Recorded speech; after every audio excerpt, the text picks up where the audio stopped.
at 4 o'clock to disturb me. Yeah, she probably couldn't sleep, and she thought I make myself some chapati or something, and then she started making them. Yeah.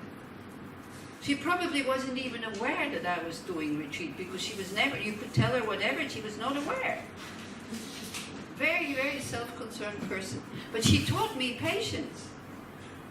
Now anybody next to me can go, zero problem with it. It even reminds me of her, and then a good feeling comes. Because I learned to love her. You see, when you're patient, then the real love is coming up. Because it's not hidden by anger and aversion anymore. I love her dearly. She makes me smile when she comes with her totally, exaggerated kind of things. Nobody helps me, and she still does it. I saw her about 2 years ago. So she made me smile, and a warm feeling in the heart. So I'm very grateful to her that she gave me the opportunity to train. It didn't take me 3 years. It took me about 2 years and a half. So if you decide that you want to, if you're attracted to these 6 perfections, they are to be trained, meaning they are to be done as best as you can. Otherwise, just knowing here, what's the point? And then you start, they say when you're so stingy, you start to give from your right hand to your left hand. That you see, I can actually give something away. And then slowly, you generate the thought, I give as much as I can. And then again, you check your feeling about it. Yeah? Even you're happy that maybe you got away by paying very little. Look at that happiness. Is this really the happiness that I want? Or maybe do I want happiness from freely giving? Yeah? But in order to feel the happiness of freely giving, you have to give freely. Okay, now I'm not saying this because I'm taking away the Dana talk, isn't it? So I'm not saying this to make you give more, because I have the confidence that we can keep that system up. If it collapses at one point, then it collapses, and that's it. But it's so beautiful to be able to offer courses and beds and food to people who are not the most generous on this planet. But with the confidence that something will happen, that there's enough money to cover the costs. Not many groups have this confidence. Would you go to work with the confidence, my employer will give me what he thinks I'm worth? Would you do that? Let's just, I'd go, I work, whatever he gives me is okay. Would you do that? We're doing it with you. This group is doing it with you. Huh? You are doing it. Yeah, me, I have enough. And we also have enough. We still don't do it. I don't know. It's like, I have enough to survive. So that for me, that's enough. So please also for the groups, I keep telling them, it's like, don't push people into giving dana. Even if you give me no dana. My airplane ticket is paid. I know that Tzippi gave me the money, but before she gave me the money, it's also paid. I paid. It's okay. I paid for it. It's like, I'm here. I paid for it, so it's okay. But if you stop giving money, then you're not paying this course, actually. You're paying the next courses. Okay? So then if it doesn't work anymore, what does it mean? No more courses. It's as simple as that. And so the Westerners, the joy of giving, we're not very good. Yeah? We're not very good at it. So you can practice this afternoon. I know it sounds terrible when I say these things, but the thing is, that's it. It is like that. That is the idea of dana. I give as much as I can. If you would have to give what it's worth, then calculate, because it's kind of psychotherapy, isn't it? What we're doing. We give you tools to work with your mind. Calculate how many hours you've been here, times what you would have to pay as a therapist. And the therapist we pay very happily. So, can you imagine a world where everybody would pay not what it's worth, but according to what they have. When people would be so responsible, this is what we're trying to train you in, that you give what you have. Because I think the system we have on our planet is totally perverse. That somebody who has 5 kids and earns, I don't know, $3,000 a month has to pay the same price for the bread that somebody who earns $15,000 a month. I think it's perverse, I'm sorry. But everybody thinks it's normal. It becomes normal when we make it normal, but this is not normal. Yeah? The money system we have here, we have as Westerners, is absolutely not normal and totally fabricated, labeled. It's a system, and it's totally unjust.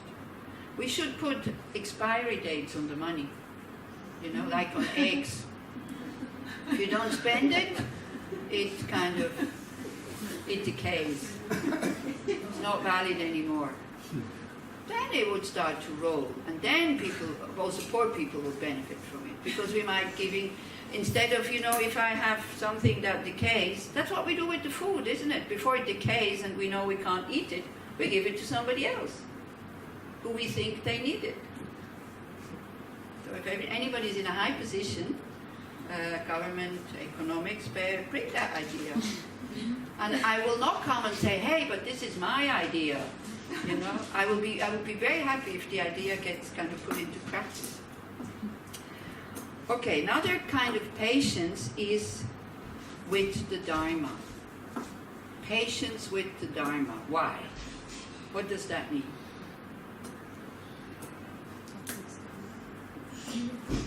Huh? Can I say? Yeah. When we're stuck, when we see that we're not progressing at the rate that we want, Yeah. we sometimes give up Exactly. instead of Yeah. being patient. This is wonderful. It's very easy to understand very quickly, but for it to work, it takes practice and training and a long time. So then we give up. Or, you know, 3.5 years. Oh no. And then I don't even start, you know. So like that. Yeah. Patience with the Dharma, that's the most difficult. Also when you hear things that don't fit your mind, or you're not happy with it, try to not criticize it. Try to. You think, okay, that's good for them, I'm not doing this. But being totally open, relaxed about not doing it. You don't need aversion and anger to not do it. Just relax, you're not doing it, nobody's forcing you. Yeah?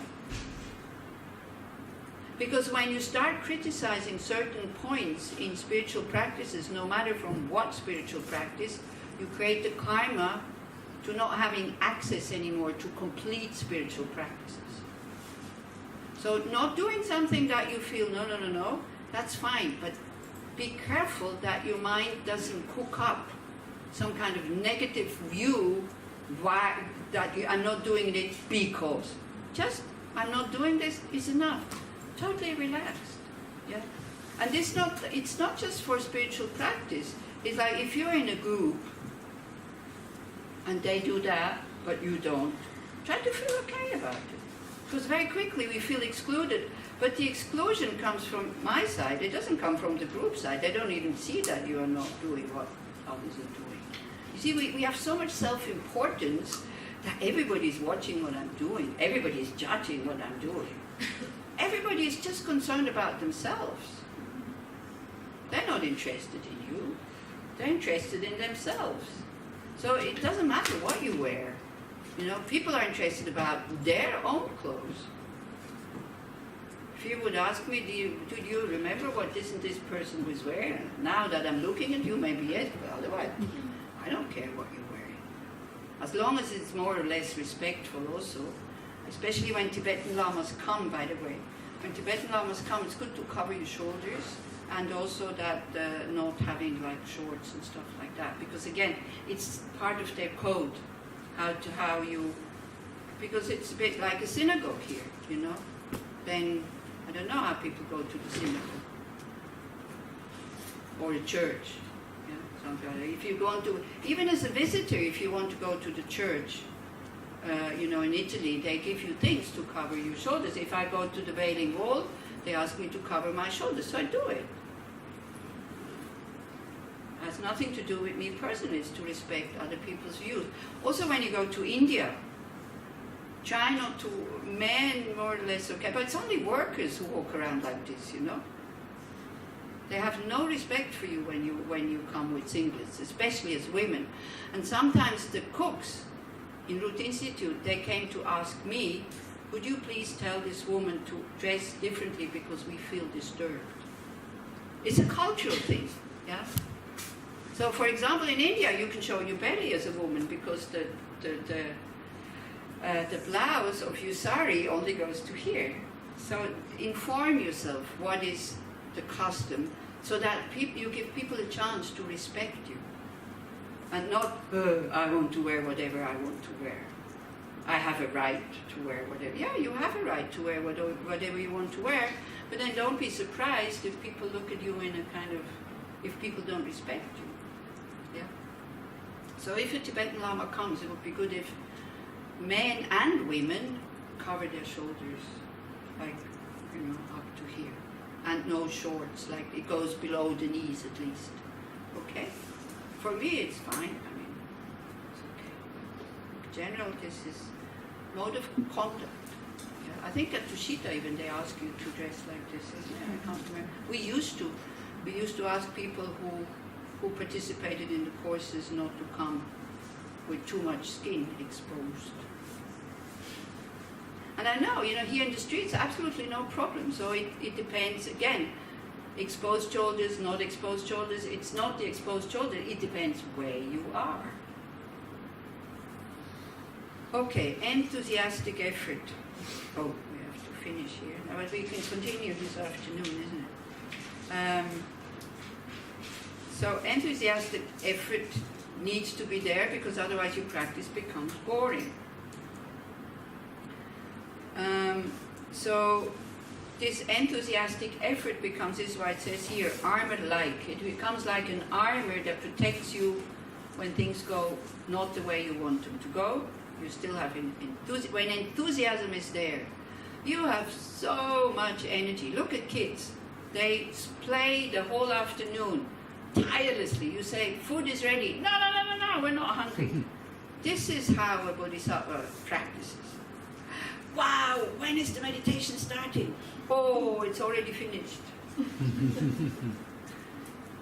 You can build up that enthusiasm by what? By thinking about the benefits.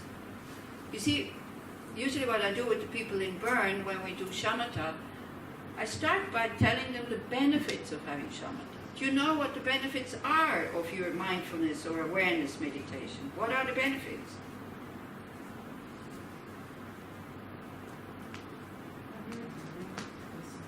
What are the benefits?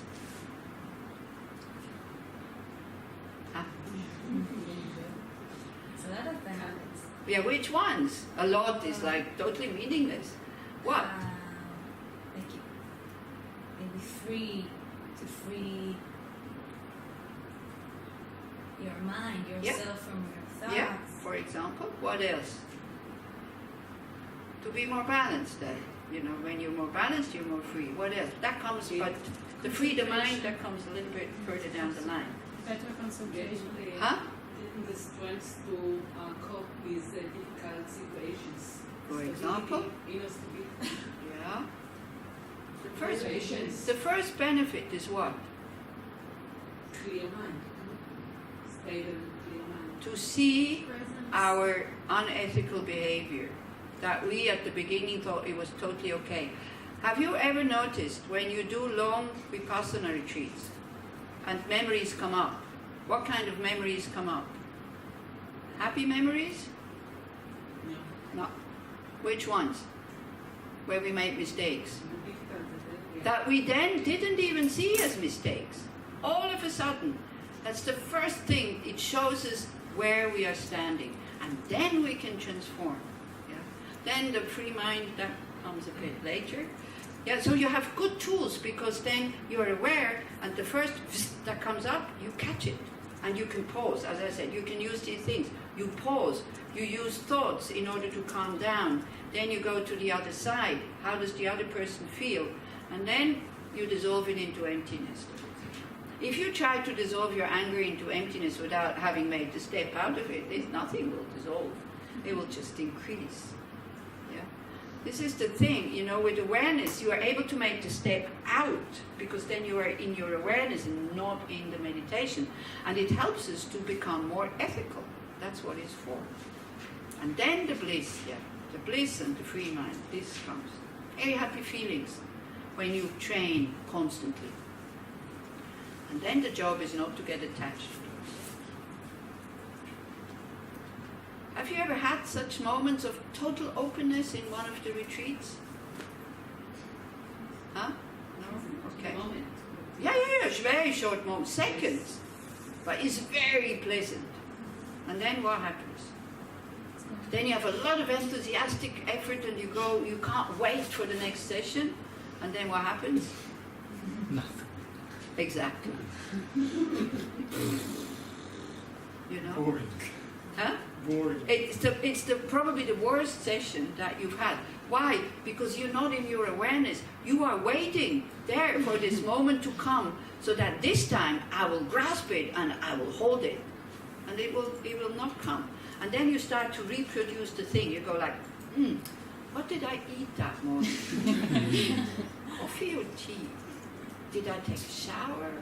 See, we are living off that, we're dragging it with us, and we want to reproduce it.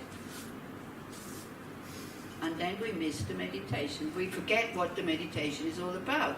But because we're so attached to these moments of being open, because that's our nature, so immediately we get attached to it. That's the danger about being addicted to sitting. So you need to, again, before you sit down, check your motivation or your expectations. And every meditation is a good one. Whether you're totally distracted or whether you're totally focused, everyone is a good one. You just need to do it. Doesn't matter what happens in the meditation, because it's a training. But we go, when we totally clonk out, and then this one goes, and we haven't even noticed how the time passed. We go, oh, wow, that was such a good meditation. Yeah. Very restless.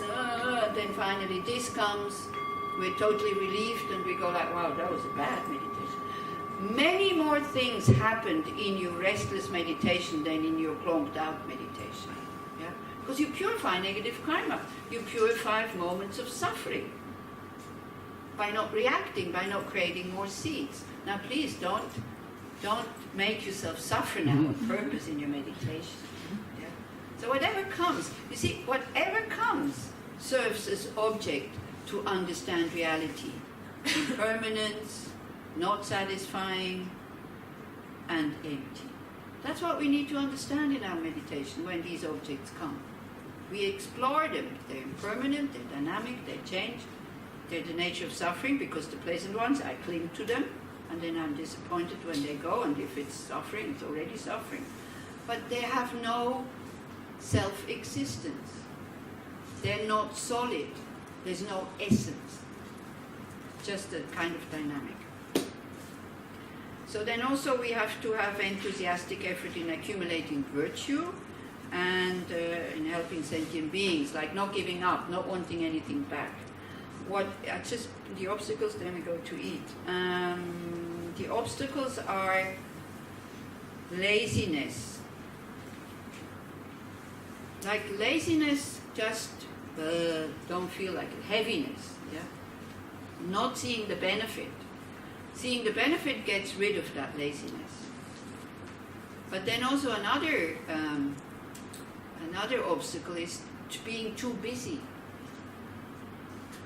Not having time for the meditation because you're kind of busy with other things all the time. So we think it's very good to be productive and to do things. But it's not. You need space in order to be able to meditate. You need calmness. You need, not running around and stressing all the time. So I heard one painter, an Austrian painter, she gave a thing on an interview on the radio, and she said, You know, so many people think that I'm painting the whole day. I'm painting 1 hour in the day. The other hours I need to rest and to get inspiration and to do nothing. So that after that I can paint for 1 hour. So it's a little bit the same for your meditation. Rest before you meditate. Meditation is not rest time. Meditation is work. So, try to be easy. All of us, we have probably very busy lives. Then we meet spiritual practices and then we want to put that on top of what we already finding is too much. You need to chuck things out in order not to feel guilty and in order not to feel stressed. And no self-confidence. That is also a hindrance for your enthusiastic effort. Oh, I can't do it. I don't have the potential. Yeah, no self-confidence. That is a hindrance to your practice. How can you boost that one up, your low self-confidence? How can you boost it up? How can you bring it up? Better confidence. We did it. I think first evening. Remind myself of my goodness. Huh? Remind myself of my goodness. Of your goodness, yeah. Very simple. We did it the first evening, I think. You sit down and you think, I am a good person. Finished. And it will, if you have very low self-esteem, you will refuse to believe it. And you just keep doing it again and again and again. And try not to buy into the fear that, ooh, if I think that I'm a good person, I will become arrogant. No, it's exactly the opposite. It's people who have very low self-esteem are arrogant.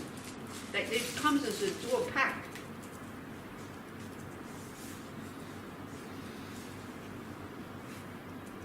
Just look.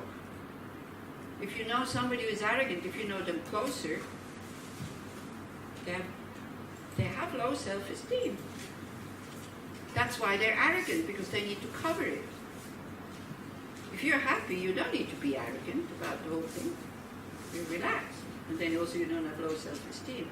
These people go from one extreme to the other, full of themselves, and then again, and then the constant fear that somebody comes along who is better than them.